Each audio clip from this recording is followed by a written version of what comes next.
আমি জানিয়ে রাখতে চাই আজকে আলোচনার শিরোনাম জাতি রাষ্ট্রের একজন রূপকার। যেহেতু জিয়াউর রহমানের আজ 89তম জন্মদিন, আমরা জিয়াউর রহমানকে দিয়ে আলোচনাটা শুরু করতে চাই। আমরা যেমনটি জানি, ক্ষমতায় এসে তিনি বিচার বিভাগ এবং সংবাদপত্রের স্বাধীনতা ফিরিয়ে দিয়ে বহুদলীয় গণতন্ত্র প্রতিষ্ঠা করেছিলেন। একজন বিএনপি নেতা হিসেবে জিয়াউর রহমানের রাজনীতির আদর্শ কতটা প্রভাবিত করে আপনাকে? বাসুকুর রহমান, যদি আপনি শুরু করেন। ধন্যবাদ আপনাকে, সহ আলোচককে। আমি শুরুতেই মহান স্বাধীনতার ঘোষক, বীর মুক্তিযোদ্ধা, বিএনপির প্রতিষ্ঠাতা, চেয়ারম্যান শহীদ প্রেসিডেন্ট জিয়াউর রহমানের প্রতি শ্রদ্ধা নিবেদন করে শুরু করতে চাই, কারণ ওনার আজকে 89তম জন্মদিন। রাষ্ট্রের প্রয়োজনে, দেশ ও জাতির প্রয়োজনে ওনার একাধিকবার আবির্ভাব হয়েছিল। প্রথমেই পাক হানাদার বাহিনী যখন বাংলাদেশে নিরস্ত্র নিরীহ মানুষের উপরে ঝাঁপিয়ে পড়েছিল, তখন যারা এদেশের বড় বড় রাজনীতিবিদ, জাতীয় নেতা, তারা দিশেহারা হয়ে পড়েছিল। অধিকাংশই এ দেশ ছেড়ে ভারতে আশ্রয় নিয়েছিলেন, আরামে আয়েশে জীবনযাপন করতেছিলেন। নিরীহ নিরস্ত্র মানুষ তখন দিশেহারা, দিক বিদিক, তখন একজন পেটি অফিসার, সামান্য মেজর, উনি যা ঘোষণা করলেন, আমি মেজর জিয়া, স্বাধীনতার ঘোষণা দিলেন, এবং এদেশের 7.5 কোটি মানুষ তার সেদিন সেই বিরচিত ঘোষণায় উদ্বুদ্ধ হয়ে স্বাধীনতা যুদ্ধে অংশগ্রহণ করেছেন। উনি ঘোষণা দিয়ে থেমে থাকেননি, উনি সরাসরি রণাঙ্গনে মুক্তিযোদ্ধা, একটি সেক্টর কমান্ডার ছিলেন। আমি খুব সংক্ষেপেই বলবো। তারপর দেশ স্বাধীনতার পর তিনি তার কর্মস্থলে যোগদান করেছিলেন। দেখেন, 1975-এর পট পরিবর্তন, মুক্তিযুদ্ধের যে স্প্রেড, গণতন্ত্র, স্বাধীনতা, সাম্য, মত পথের স্বাধীনতা, প্রকাশ করার স্বাধীনতা, সেটাকে ধূলিসাৎ করে দিলেন।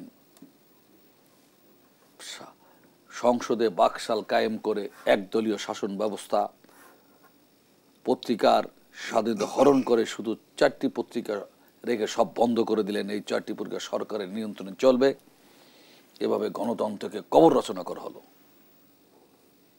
যে শেখ মুজিব 15 থেকে 16 বছর গণতন্ত্রের জন্য সংগ্রাম লড়াই করেছেন, তিনি তার নিজে হাতে সেই গণতন্ত্রকে কবর রচনা করেছিলেন, যার পরিণামে ওনার পরিবার 15 আগস্টের মতো বাংলাদেশের রাজনৈতিক ইতিহাস, এটা কলঙ্কময় অধ্যায় রচিত হয়েছে।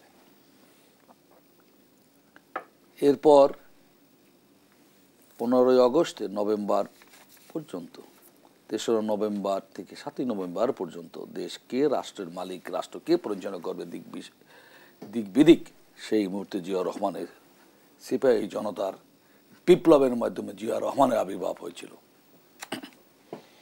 জিয়াউর রহমান এসে বহুদলীয় গণতন্ত্রের ব্যবস্থা করলেন।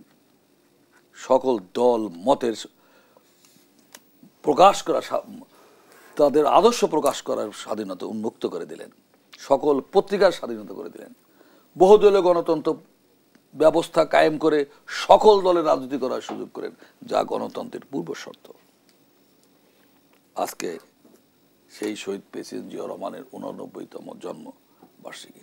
উনি এই দেশ ও জাতির জন্য, দেশ ও জাতির মুক্তির সনদ হিসাবে বাংলাদেশ জাতীয়তাবাদী দল হিসেবে একটি দলের সৃষ্টি করলেন, যে দল আজও বাংলাদেশে একটি বৃহৎ দল হিসাবে মানুষের কাছে প্রতীয়মান।